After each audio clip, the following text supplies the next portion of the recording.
TSM6 news కి స్వాగతం. Bollaram municipal పరిధిలోని YSR colony, Shakti enclave, Sriram Nagar colony, Vighneshwara colony, Beerappa Basti, Jyothi Nagar, Mallanna బస్తీ, బాలాజీ నగర్, ఓల్డ్ విలేజ్ తదితర కాలనీలలో 2,75,00,000 రూపాయలతో చేపట్టనున్న సీసీ రోడ్ల నిర్మాణ పనులకు ఎమ్మెల్సీ అంజిరెడ్డి స్థానిక నాయకులతో కలిసి ఎమ్మెల్యే GMR శంకుస్థాపన చేశారు. ఈ సందర్భంగా ఏర్పాటు చేసిన సమావేశంలో ఆయన మాట్లాడుతూ బొల్లారం మున్సిపల్ పరిధిలో నూతనంగా ఏర్పడుతున్న కాలనీలలో మౌలిక వసతుల నిధులు కేటాయిస్తున్నామని తెలిపారు. స్థానిక నాయకుల ద్వారా నిరంతరం సమస్యలను తెలుసుకుంటూ వాటి పరిష్కారానికి కృషి చేస్తున్నామని తెలిపారు. అభివృద్ధిలో ప్రతి ఒక్కరు భాగస్వాములు కావాలని విజ్ఞప్తి చేశారు.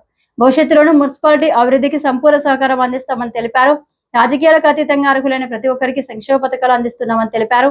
ఈ కార్యక్రమంలో మాజీ జెడ్పీటీసీ బాలరెడ్డి, సీనియర్ నాయకులు చంద్రారెడ్డి, హనుమంత్ రెడ్డి, కమిషనర్ కిషన్, మాజీ కౌన్సిలర్లు తదితరులు పాల్గొన్నారు.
ఈరోజు బొల్లారం మున్సిపల్ పరిధిలో సీసీ రోడ్లు అలాగే 19 వరకు 2,75,00,000 రూపాయలతోటి ఈరోజు ఇనాగ్రేషన్ చేయడం జరిగింది. ఈ కార్యక్రమంలో సోదరుడు ఎమ్మెల్సీ అంజిరెడ్డి గారు, చంద్రారెడ్డి గారు, బాలరెడ్డి గారు, హనుమంత్ రెడ్డి గారు, మాజీ కౌన్సిలర్లు, బొల్లారం పెద్దలు, కాలనీ పెద్దలు, మహిళా సోదరులు, పత్రికా సోదరులు అందరికీ పేరు పేరున ధన్యవాదాలు. పటాన్చెరు నియోజకవర్గం అనేది చాలా స్పీడ్గా ఎక్కడికక్కడ విస్తరిస్తూ ఉన్నది. కాలనీలు పెరుగుతూ ఉన్నాయి. మౌలిక వస్తువులు సమకూర్చే బాధ్యత నాయకత్వం మీద ఉన్నది, ప్రభుత్వాలపై ఉన్నది.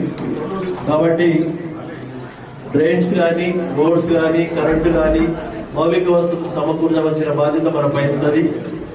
తప్పకుండా మన ప్రాంతం ఇంకా ముందుకు పోవాలి, ముందుకు సాగాలి, కాలనీలు పెరగాలి. మన మినీ భారతదేశంగా మారిన పటాన్చెరు నియోజకవర్గం అన్ని ప్రాంతాల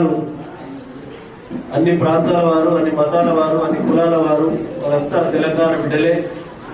వాళ్ళందరినీ కంటికి రెప్పలాగా కాపాడుకునే బాధ్యత మన పైన ఉన్న నాయకత్వం పైన. కాబట్టి తప్పకుండా మీకు ఎటువంటి సమస్య ఉన్నా స్థానిక నాయకత్వానికి గుర్తు చేయండి. తప్పకుండా మా నోటీసులో తీసుకురండి. నేను గిట్ట ఎప్పటికప్పుడు మీ సమస్యను పరిష్కరించే మార్గంలో అధికార యంత్రాంగాన్ని కూర్చోబెట్టి తప్పకుండా పరిష్కరించే మార్గంలో మేము ముందుకెళ్తాం. కాబట్టి ఈ కార్యక్రమంలో పాల్గొన్న ప్రతి ఒక్కరికి పేరు పేరున ధన్యవాదాలు తెలియజేస్తాము. Thank you.